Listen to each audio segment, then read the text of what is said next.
जय हिंद दोस्तों, स्वागत है आपका अपने YouTube चैनल में। आज की इस वीडियो में हम बहुत ही महत्वपूर्ण टॉपिक वन रिपोर्ट 2021 को डिस्कस करने वाले हैं। ये रिपोर्ट पेपर के एग्ज़ाम के लिए बहुत ही महत्वपूर्ण होने वाली है, जिसमें हम उत्तराखंड प्लस भारत की जो रिपोर्ट हैं उन सबको एक तुलनात्मक अध्ययन के साथ कवर करेंगे। सबसे पहले इनका थोड़ा सा हिस्टोरिकल पॉइंट जान लेते हैं। जो भारत में FSI है, फॉरेस्ट सर्वे ऑफ इंडिया है, FSI forest survey of India की स्थापना 1 जून 1981 को होती है। 1981 को होती है, जिसका हेडक्वार्टर कहाँ है? देहरादून में है। हेडक्वार्टर कहाँ है? देहरादून में है। और ये प्रत्येक 2 वर्ष के अंतराल पर एक रिपोर्ट देता है, वनों को लेकर एक रिपोर्ट देता है कि भारत में और उत्तराखंड में किस जिले में और भारत में किस राज्य में वनों का स्थिति क्या रहने वाली है या क्या रही है पिछले साल 2 साल के अंतर्गत। वो आपको इसमें कवर हो जाएगी। 2 साल के अंतर्गत भारत में वनों की स्थिति क्या रही है उन सबको कवर करता है। इसके द्वारा पहली रिपोर्ट 1987 को दी गई थी। अब 1987 से लेकर जब इन्होंने वन रिपोर्ट 2021 को प्रस्तुत किया तो इसका नंबर आ गया है 17वें नंबर का। तो यदि आपसे पूछे कि वन रिपोर्ट 2021 कौन से नंबर की है, तो ये 17वें नंबर की रिपोर्ट है, जिसको जारी कब किया गया है? इसको जारी किया गया 13 जनवरी 2022 को। ये प्राप्त आंकड़े एक सैटेलाइट के द्वारा कवर हुए हैं। दूर संवेदी उपग्रह है जिसका नाम है रिसोर्ट सैट 2। Resort set 2। तो वन रिपोर्ट में रिसोर्ट सैट 2 का उपयोग किया गया है, जिसने यहाँ पर आंकड़े प्राप्त किए हैं। यदि आपसे थोड़ा सा हिस्टोरिकल पॉइंट में राष्ट्रीय वन नीति की बात करें जो 1988 में आई थी, उसके द्वारा कुछ एरिया कवर किया गया है। इस वन नीति के अनुसार क्या बोला गया है? इंपॉर्टेंट फैक्ट है, राष्ट्रीय वन नीति 1988 की है। कुल क्षेत्रफल के 33% भाग पर वन होने चाहिए। यदि ये आपका पूरा का पूरा भारत है तो इस भारत के 33% भाग पर वन होने ही चाहिए, ये इनकी कंडीशन है। यदि कोई पर्वतीय क्षेत्र है तो उसके 60% पर होने चाहिए, और यदि कोई मैदानी जिले है तो उसके 25% भाग पर होने चाहिए। तो जैसे उत्तराखंड पर्वतीय है तो उसके पर्वत वाले क्षेत्र पर 60%, और मैदान में जो आपका हरिद्वार और उधम सिंह नगर है उसके 25% भाग पर वन होने चाहिए। अब उत्तराखंड की स्थिति देखते हैं। उत्तराखंड वन स्थिति रिपोर्ट 2021 है जो 13 जनवरी 2022 को जारी हुई। तो इसमें वनों की स्थिति क्या रही? उत्तराखंड में यदि वनों के प्रकार की बात करें, अति सघन वन वेरी डेंस फॉरेस्ट की बात करें तो सबसे ज़्यादा कहाँ पर है? तो नैनीताल, देहरादून और पौड़ी। ये शायद ये यहाँ पे पौड़ी होगा, आप इसको एक बार चेक कर लेंगे, पौड़ी होगा। तो नाइस, देखो अति सघन जो इंसान का अति घनिष्ठ मित्र होता है उसके लिए हम हमेशा उसकी डीपी देके क्या बोलते हैं? Nice DP, nice DP. तो नैनीताल, देहरादून, पौड़ी या पिथौरागढ़ में से आप दोनों कवर कर लेंगे। पौड़ी है जहाँ तक लग रहा है मुझे, तो आप इसको कवर करेंगे। उसके बाद यदि आपसे पूछे मध्यम सघन वन मिडिल डेंस फॉरेस्ट, मध्यम सघन वन सबसे ज़्यादा कहाँ देखने को मिलते हैं? तो आपको इसमें कौन कौन से ध्यान रखने हैं? देखो मध्यम सघन वन पौड़ी, उत्तरकाशी, नैनीताल, पौड़ी, उत्तरकाशी, नैनीताल। तो ज़्यादा ध्यान रहेंगे ना, पौड़ी में सबसे ज़्यादा है मध्यम वाले। फिर देखो मध्यम वाले पौड़ी, उत्तरकाशी, नैनीताल। पन है ना, पन मध्यम में पन सबसे ज़्यादा कहाँ है? पौड़ी में। खुले वन यदि ओपन फॉरेस्ट पूछे आपसे, ओपन फॉरेस्ट यदि इसको ओ पढ़ोगे ना ओपन, तो जब आप इसे ओपन लिखोगे तो इसमें पी आएगा, पी मतलब पौड़ी, पी मतलब पौड़ी। तो ओपन फॉरेस्ट सबसे ज़्यादा कहाँ है? पौड़ी में है, उसके बाद चमोली में है। सबसे कम पूछेगा तो उधम सिंह नगर और उसके बाद हरिद्वार ही रखना है, क्योंकि जो आपके प्लान वाले हैं तो उसमें तो वन पाए नहीं जाएंगे। तो सबसे पहले उधम सिंह नगर, उसके बाद सीधा हरिद्वार रखना है आपको। यदि आपसे पूछो झाड़ीदार है ना, स्कर्व्स कहाँ मिलेंगी सबसे ज़्यादा? तो ये 0.7% जो स्कर्व सर्वाधिक टिहरी में मिलती है। कहाँ पे मिलती है? टिहरी में। उसके बाद आता है पिथौरागढ़ का नंबर, ठीक है, TPP है ना, पिथौरागढ़ के बाद पौड़ी, पिथौरागढ़ के बाद पौड़ी। कुल भौगोलिक क्षेत्र पर उत्तराखंड में वन कितने हैं? तो जो आपके कुल भौगोलिक क्षेत्र है उत्तराखंड का, उसमें वन कितने हैं? 45.44% है। कितना है? 45.44% यहाँ पे आपके वन है। यदि आपसे पूछे 2019 से लेकर 2021 तक वन आच्छादित क्षेत्रफल में कितनी वृद्धि हुई, तो वृद्धि केवल कितनी हुई है? 2.09% की वृद्धि हुई है, जबकि इंडिया में कितनी हुई है? 2.91% की। तो डाटा बिल्कुल सेम है। उत्तराखंड में है थोड़ा कम है, 2.09 है, जबकि इंडिया में 2.91% की वृद्धि हुई है। यदि आपसे पूछे 2019 से लेकर 21 के मध्य मिडिल डेंस फॉरेस्ट में क्या कंडीशन देखी गई, तो उसमें तो सर्वाधिक कमी देखी गई। यदि उत्तराखंड में वनों के प्रकार में आज आपसे पूछे कि 2019 से लेके 21 तक कौन से वनों के प्रकार में सर्वाधिक कमी देखी गई, तो मिडिल डेंस फॉरेस्ट में कमी देखी गई। मिडिल डेंस फॉरेस्ट कहाँ सर्वाधिक, जो आपके पौड़ी में थे, ठीक है। उसके बाद वृद्धि किसमें देखी गई, जो ओपन फॉरेस्ट है वो उनमें सबसे ज़्यादा वृद्धि देखी गई, वो भी कहाँ है, पौड़ी में है। तो पौड़ी में ही कमी, पौड़ी में ही वृद्धि देखी गई। वृद्धि ओपन फॉरेस्ट में देखी गई और मिडिल डेंस फॉरेस्ट में सर्वाधिक कमी देखी गई। अब बात करते हैं वन आच्छादित वाले जिले। वन आच्छादित वाले जिलों में सबसे ज़्यादा किसके पास वन है, यानी कि क्षेत्रफल के हिसाब से सबसे ज़्यादा वन किसके पास है, तो आपको ये ध्यान रखना है पन यूसीपी है ना, पन यूसीपी 2-4 बार आप पढ़ोगे ना, पन यूसीपी है ना, pan UCP, pan UP, pan UCP है ना, पैन यूसीपी। अब देखो पी से पौड़ी, सबसे ज़्यादा क्षेत्रफल पौड़ी, फिर उसके बाद नैनीताल, उत्तरकाशी, चमोली, पिथौरागढ़। तो टॉप 5 उत्तराखंड के ज़िले हैं जो क्षेत्रफल सबसे ज़्यादा वन क्षेत्रफल रखते हैं। तो पन यूसीपी, पन यूसीपी, पौड़ी, नैनीताल, उत्तरकाशी, चमोली और पिथौरागढ़। तो यदि गढ़वाल में सबसे ज़्यादा पूछे आपसे, पौड़ी के पास है, और कुमाऊं में पूछे सबसे ज़्यादा, नैनीताल के पास है। अब बात करते हैं राज्य की।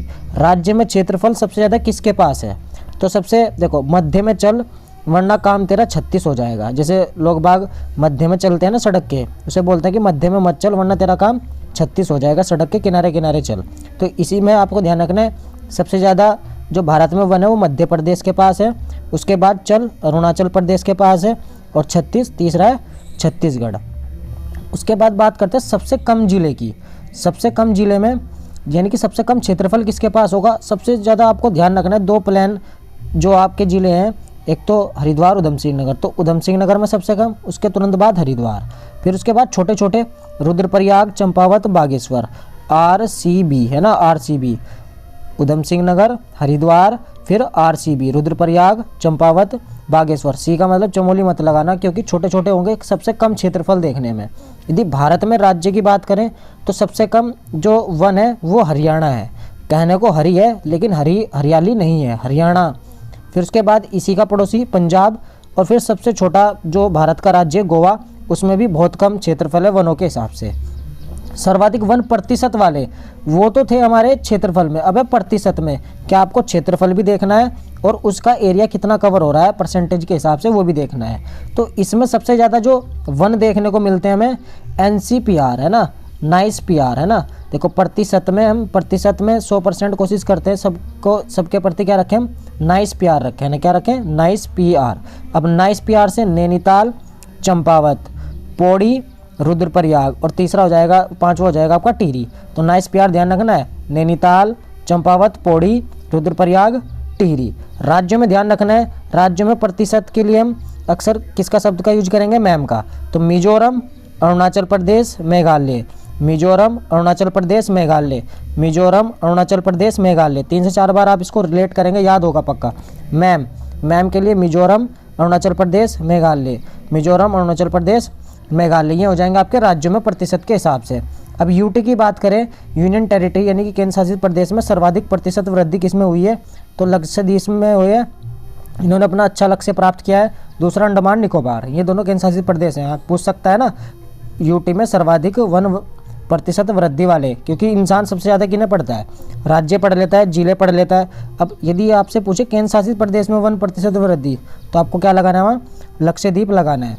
राज्यों में सबसे कम प्रतिशत वृद्धि वाले है ना, सबसे कम कौन सा भारत में, जो उत्तराखंड का जो उत्तराखंड राज्य है उसमें जो जिले हैं उसमें सबसे कम प्रतिशत वृद्धि किस में हुई है, तो सबसे कम प्रतिशत वृद्धि में मैंने बताया कि जिसके पास क्षेत्रफल कम है उसकी वृद्धि भी कम है, उधम सिंह नगर और हरिद्वार, दोनों ध्यान रखने हैं। उसके बाद पिथौरागढ़, चमोली, पिथौरागढ़, चमोली बड़े बड़े जिले हैं ना, पिथौरागढ़, चमोली। यदि आपसे पूछे 2019 से 21 तक वृद्धि किन्होंने की है, यानी कि वृद्धि सबसे ज़्यादा में किस में देखने को मिली है, तो नैनीताल में सबसे ज़्यादा, फिर देहरादून में, फिर पौड़ी में। NDP नैनीताल, देहरादून, पौड़ी, इनमें हमें वृद्धि देखने को मिली है। दोनों का ध्यान रखेंगे आप, सबसे ज़्यादा वृद्धि किस में देखने को मिली हमें, नैनीताल में, उसके बाद देहरादून में, फिर पौड़ी में देखने को मिली है। इंपॉर्टेंट हो सकता है। ऊंचाई के आधार पर सर्वाधिक वन किस क्षेत्र में पाए जाते हैं उत्तराखंड में, तो 1000 से लेके 2000 मीटर के क्षेत्र में उत्तराखंड में सर्वाधिक वन पाए जाते हैं। इतनी हाइट में सर्वाधिक वन पाए जाते हैं। यदि आपसे वनों के हिसाब से पूछे, अभी लेखित वन क्षेत्र किसे बोलते हैं, रिकॉर्डेड फॉरेस्ट एरिया किसको बोलते हैं, इसको ग्रीन वॉश भी बोलते हैं। जिन्हें राज्य सरकार वन क्षेत्र घोषित कर चुकी है, चाहे उन पर वन हो या ना हो, उनको बोला जाता है अभिलेखित, यानी कि इनको रिकॉर्ड कर लिया गया है। तो वन वाला एरिया है, चाहे वन है या नहीं है, वो कंडीशन बाद की है। तो यहाँ पे कितना है, 38,000 किलोमीटर स्क्वायर, यानी कि 71.05% एरिया पर उत्तराखंड के अभिलेखित वन क्षेत्र घोषित है, जबकि एक्चुअली एरिया कितना है, 45.44%। ये ध्यान रखेंगे आप। फिर उसके बाद वृक्षावरण किसे बोलते हैं, ट्री कवर किसे बोलते हैं, रिकॉर्डेड फॉरेस्ट एरिया के बाहर के सभी वृक्ष जो 1 हेक्टेयर से कम क्षेत्र पर फैले हों, मानव द्वारा लगाए गए पेड़ इसमें आते हैं, वो क्या कहलाते हैं, वृक्षावरण। बोलते हैं ना कि वृक्षारोपण करना चाहिए, तो वृक्षावरण कौन से होते हैं, जो रिकॉर्डेड फॉरेस्ट एरिया के बाहर 1 हेक्टेयर से कम क्षेत्र पर फैले हों, उनको क्या बोलेंगे हम, वृक्षावरण। राज्य में मुख्य आक्रमण प्रजाति कौन सी है, एक तो लैंटेना कैमेरा और एजेरेटिना है ना, एजेरेटिना, तो एजेटेरिना और लैंटेना, इन दोनों को ध्यान रखना है। राज्य की मुख्य आक्रामक प्रजाति है जिनके कारण वनों का विनाश होता है। सर्वाधिक वन पाया जाता है, कौन सा वन उत्तराखंड में सर्वाधिक पाया जाता है, इंपॉर्टेंट हो सकता है क्वेश्चन, क्योंकि वनों पे पूछा जा चुका है। हिमालयन पाइन चीड़ वन है ना, चीड़ वन होते हैं जो हिमालयन पाइन अल्पाइन वाले वन होते हैं, चीड़ वन, और दूसरा है बांज, ये दोनों सर्वाधिक पाए जाते हैं। भारत वन स्थिति रिपोर्ट में देखें आप, यदि एक नज़र घुमाएं, सबसे ज़्यादा क्षेत्रफल आपको बताया था मैंने, मध्य में मच्छल, वरना तेरा काम 36 हो जाएगा, किनारे किनारे चल, अरुणाचल प्रदेश, छत्तीसगढ़। सबसे कम बताया था हरियाणा, उसका पड़ोसी पंजाब, फिर उसके बाद गोवा बताया। सर्वाधिक वन आवरण वाले वृद्धि वाले राज्य जिन्होंने वृद्धि की है, वन आवरण में अपने वृद्धि की है इस रिपोर्ट में, जिनका नाम आया 2019 से लेके 21 तक वृद्धि करने वालों में सबसे ज़्यादा आंध्र प्रदेश, आंध्र प्रदेश का पड़ोसी तेलंगाना, फिर ओडिशा। तो दोनों इन तीनों को ध्यान रखना है, आंध्र प्रदेश, तेलंगाना, ओडिशा। कभी कभी क्या होता है, ऊपर वाले को छोड़ के नीचे वाला पूछ देता है, तो आप ध्यान रखेंगे आंध्र प्रदेश, तेलंगाना, ओडिशा। सबसे कम वृद्धि में अरुणाचल प्रदेश, मणिपुर और नागालैंड, यानी कि पूर्वोत्तर राज्यों में सबसे कम वृद्धि हुई है, और जो दक्षिण भारत के साइड में ये राज्य, इनमें वृद्धि ज़्यादा देखने को मिली है। फिर सर्वाधिक % आवरण वृद्धि किसने की है, आवरण में अपने प्रतिशत के हिसाब से वृद्धि किसने की, वो तो वृद्धि की है, लेकिन सर्वाधिक प्रतिशत आवरण वृद्धि किसने की है, वो मिजोरम, अरुणाचल प्रदेश, मेघालय। मैम वाली ट्रिक है ना, मिजोरम, अरुणाचल प्रदेश, मेघालय। यूटी में मैंने आपको बताया लद्दाख ने, लक्षद्वीप ने, उसके बाद अंडमान निकोबार है, अंडमान निकोबार। उसके बाद भारत में यदि पूछे आपसे कि वेरी डेंस फॉरेस्ट सबसे ज़्यादा कहाँ है, अरुणाचल प्रदेश में। वेरी डेंस फॉरेस्ट अति सघन कहाँ है, अरुणाचल प्रदेश में।